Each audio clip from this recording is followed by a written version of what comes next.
Now this is how you break on a slant route. Will Johnson read it perfectly. He's one-on-one coverage.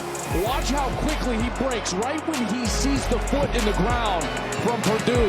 He takes off into the inside and beats the wide receiver of the ball. All Sheffield can do then is become a defensive back and tackle him. And now that's 2 interceptions for the young Will Johnson.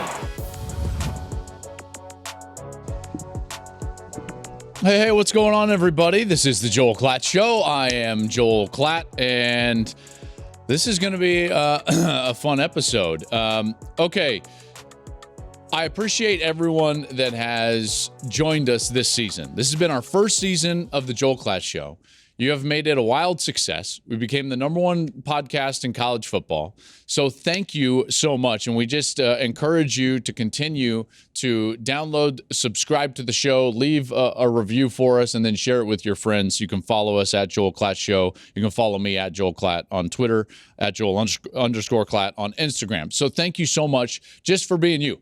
College football fans, you guys are the best. I have thoroughly enjoyed this. And as we move into the bowl season and into the off season, listen, this is going to change obviously a little bit without games to talk about, but I didn't want to just go away in the off season. So what I wanted to do is make this show more of a discussion about what the sport is, how it works, and who the main players are within the sport. So that's where we're going to be headed. After the bowl season, after the national championship game, we'll be talking a lot about the NFL draft, which I'll be covering. So that's all upcoming. So please expect and look forward to, hopefully, more episodes throughout the off season. Okay, that being said, it's bowl time, and it doesn't feel like it used to, and that's okay. So I thought it would be important to talk about bowl season and what it is, what it could be, and what it should be. I think all three of those are important. So let's get into it, because there's a lot of bowls, and people, I think, take shots at bowl games and just bowl season, and I believe that they are ill-advised. And I think the premise of bowl season is basically that bowl season is a quality part of college football. We just have to think about it a little bit differently. Okay, so what if I was to tell you that I believe in the bowls and the bowl system? And what if I was also to tell you that I am a firm believer that the expansion of the playoff to 12 teams is necessary and needed, although those are probably the same thing, but needed for the health of the sport? And then what if I also went a step further and I said those two things should be totally different from one another? Okay? Let's start thinking about the future of college football while also not being prisoner of the past of college football. There's a lot of things that are great about the past, there's no doubt, but there's some things that we're going to try to hold on to, I think, like bowl season being one of those, and the importance of some of these bowls that could hinder the future of the sport. Okay, so let's just get into it. Let me just start with, with this. I really love the bowl system, and I think bowls are important. Okay, so let's get a few reasons why that's the case out in the open right away. First and foremost, it's a really rewarding experience for the players. Okay, the overwhelming majority of players in college football really love going to bowls, love going to bowl sites, and love competing again for another chance to compete. So that's number one, and I'll expand on that in a little bit. It's also a rewarding experience for teams that, get at least to the 6-win mark and beyond. There's that. There's the development side for the program's sake of having those extra bowl practices. And then, as I just alluded to, it's another chance to compete. You see, the overwhelming majority of college football players actually want to play in these bowl games.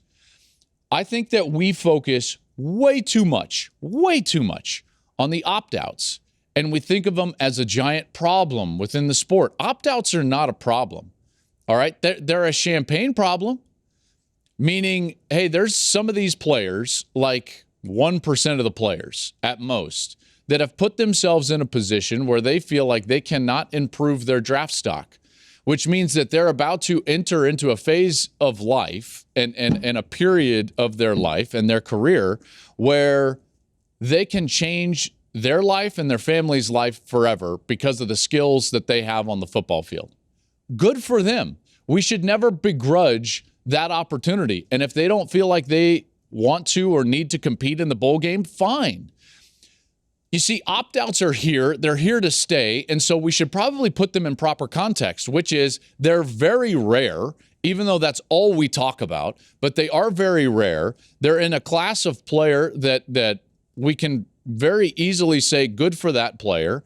And then we can also turn around and say, hey, the 99 other guys just really want to compete. So we should allow them to do that. I just think that there's way too much conversation about the opt-outs and how that's, quote, hurting the sport or hurting the bowls. Yeah, only if you think that the bowls are vitally important to the season, which I actually don't think that they are. And let me back into all of those things. All those elements that I was talking about lead me to this point where you've got to separate the bowls from the playoff. Okay, so this is where the rubber meets the road. The expanded playoff, while necessary, is going to, quote, kill the bowls. Now, is it every one of the bowls? No. It's only the bowls that we want to, for whatever reason, hang on to as being vital to the sport. Now, you can say that bowl season and the bowl experience is great and should be retained, and it needs to evolve a little bit, and I'll get into those areas in a little bit, and then also realize that the importance of those games is going to continue to diminish, in particular once we get into this expanded playoff field. So I do think that it's very important that we understand that the playoff needs to be the playoff and bowl season needs to be bowl season. We just need to separate the two. Okay, so that leads into this next thought, which is if you're building the college football playoff, I think it's important that you focus on building the best playoff possible. You're not sitting there trying to focus on, well, how do we also allow these things that don't really matter to be a part of our game just because we like the people involved with those games and it's just kind of been a part of the history. Again, that should not be a part of the process of building the future playoff. I'm talking about 26 and beyond, right? So we're going to have the quarterfinal games in bowl locations when we get the 24 and 25 year and we get the 12-team expansion in those first 2 years. But 26 and beyond, this thing, I think, needs to evolve. Okay, so the playoff should be built for the playoff's sake, and bowl season should exist for the bowl's sake, and they should be separate. Let me give you a quick analogy. When Netflix was like first a thing, right? First it was like, hey, it was this mail order like DVD rental system. And it was like, well, that's weird because there's Blockbuster. And Blockbuster might be even like more convenient. And it's just a part of like the nostalgia of, if you're my age, I'm 40 years old. And it's like, you know, in high school, a lot of times, you know, you would hang out and you'd be like, hey, let's like go rent a movie or family movie night. And the part of that entailed going down to Blockbuster and walking around the aisles and like trying to rent a movie. And so this Netflix thing, it's like, I don't know, you know, like, is it really a thing? Well, then, you know, the internet exploded and Netflix becomes a streaming entity. Well, when that's happening, did Netflix allow the executives of Blockbuster to sit in on their board meetings to say like, well, this is how I think that you should build your business and expand while also making sure that we exist, please? Like, that didn't happen. They were in direct conflict. And I believe that the bowl experience and the playoff expansion are also in direct conflict. So the more that we try to allow one to exist within the other, the more that we're going to build a system in the future playoff that, to be honest, probably isn't the best possible system.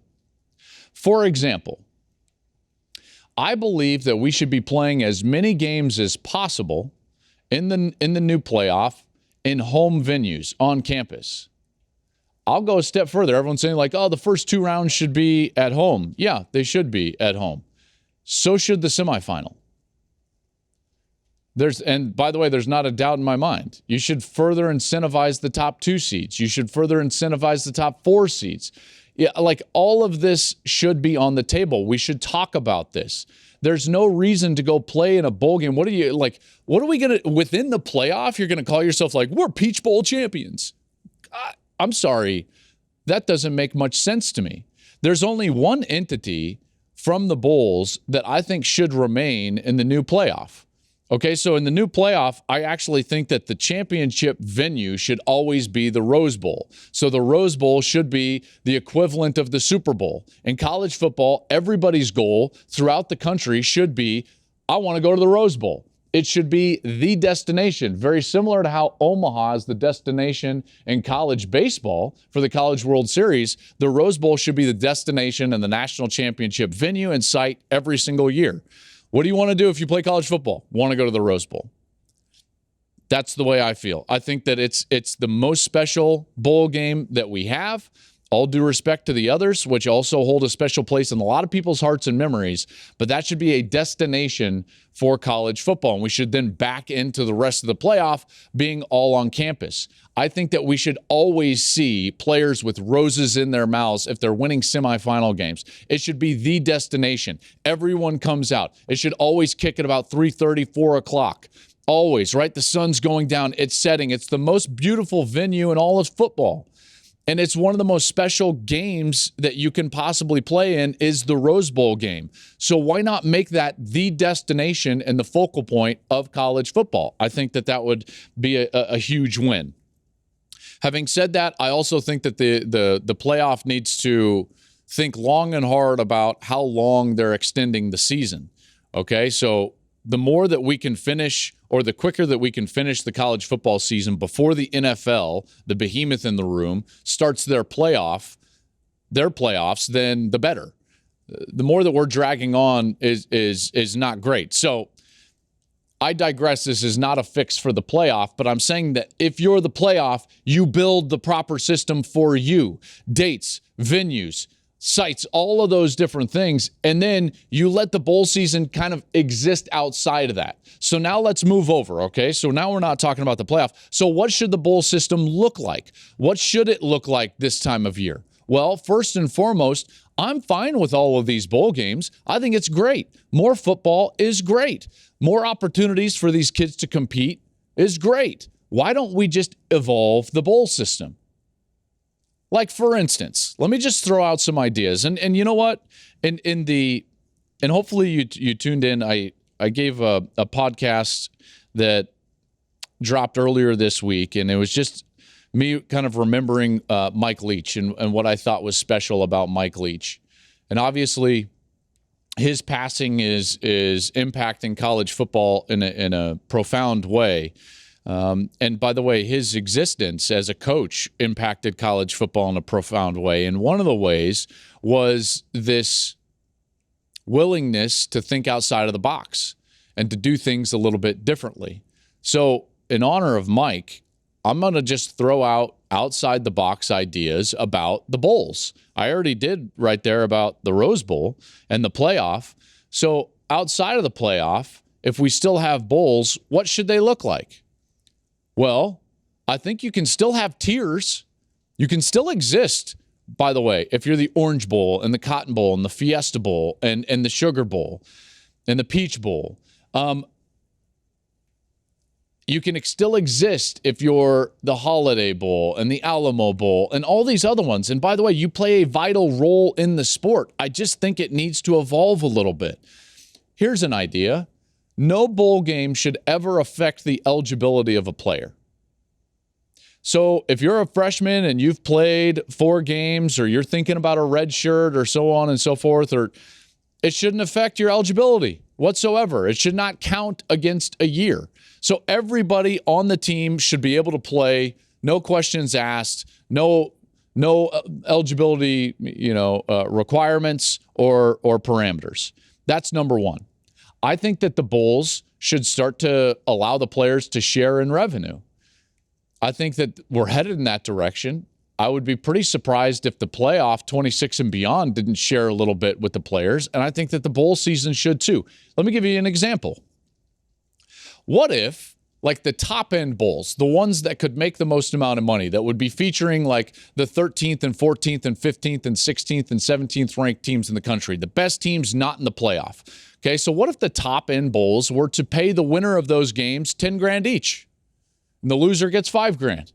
Well, one, you're incentivizing guys to play, number one. And number two, you're creating another entertainment avenue, and you're creating an avenue of the player that they're going to feel incentivized to play hard throughout the season to get a better bowl game, because as then the bowls tear down, the money would tear down for winners and for losers in those games. So the lower tier bowl games, maybe you get $5,000 for the winner and $2,500 for the loser. But now all of a sudden, you've got a system that is creating entertainment, value for the player, and it can exist outside of the playoff. Like, why not? And you can't just tell me, well, that's not how it's supposed to be. Well, maybe it should be how it's supposed to be. You see, all of the things that come with a bowl game are important. One of those being player experience. I can tell you that we went to 3 bowl games when I was at Colorado, and I enjoyed every single one of those. We went to the Alamo Bowl, went to the Houston Bowl, we went down to, Citrus or in Orlando. And every one of those experiences was unique and it was special. There are countless memories that I have with my teammates from those trips. And there are so many opportunities to practice as a young player. I can tell you right now that when I was a freshman, we went to the Alamo Bowl, and I got more reps during bowl practice period than I ever have or had before that. And it set me up to then compete for the starting job in the spring and then earn the starting job the next fall. A lot of that started during those bowl practices. Those were vital. We used to call them like Buff Bowl, played for the Colorado Buffaloes. And we would, the upperclassmen would sit there and they would be our coaches. And then all the young players that just had to be on scout team all year long got to go out there and scrimmage. And we would do it almost daily. And it was awesome. Guys, we were betting. We were doing all sorts of things. We were betting bowl gifts, and we had a blast. And that's kind of what a bowl period can be like, is I think something that's really exciting for the players. And if we just think outside of the box, then I think that we could have a bowl season that rewards the experience, enhances the experience, and that continues in college football. So again, I'll go back to my premise. I think that the bowl experience and the playoff can coexist, just not within themselves. If you're the playoff, build the playoff to be the best possible playoff you can. If you're a bowl, think outside the box and make your game as entertaining as you possibly can. And I think if we do those two things, that in the future, we could have a scenario where us as college football fans really enjoy bowl season and we enjoy the playoff. And they can coexist in the same year, and they don't have to be intermingled with one another. All right, so that's going to do it for today's podcast. I know it was a little bit short, but as we get into the bowl season, I will have some more previews of some of these games, in particular the top-end matchups. I'll have a playoff preview episode. All of that is coming down, but I do want to share with you, that won't be happening until the 26th. Okay, so everybody around here is going to get a little time off, so we're going to take next week off. I will return on the 26th with new episodes of the Joel Klatt Show.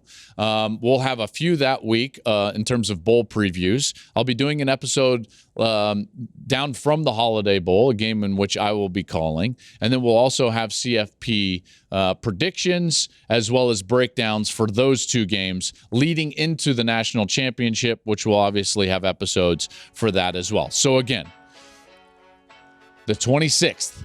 We'll be back the 26th, so check out the Joel Klatt Show. Then, until then, please rate, review us, subscribe, so that when we come back, you're going to know, you're going to have that episode right there for you. Again, I can't tell you how much I appreciate you guys being a part of this show during the course of this season, making it a wild success. We'll have more content going through the bowl season. We'll have more content throughout the off season. We are just getting started here, and we appreciate you being along on the ride with us. I'm Joel Klatt. This is the Joel Klatt Show.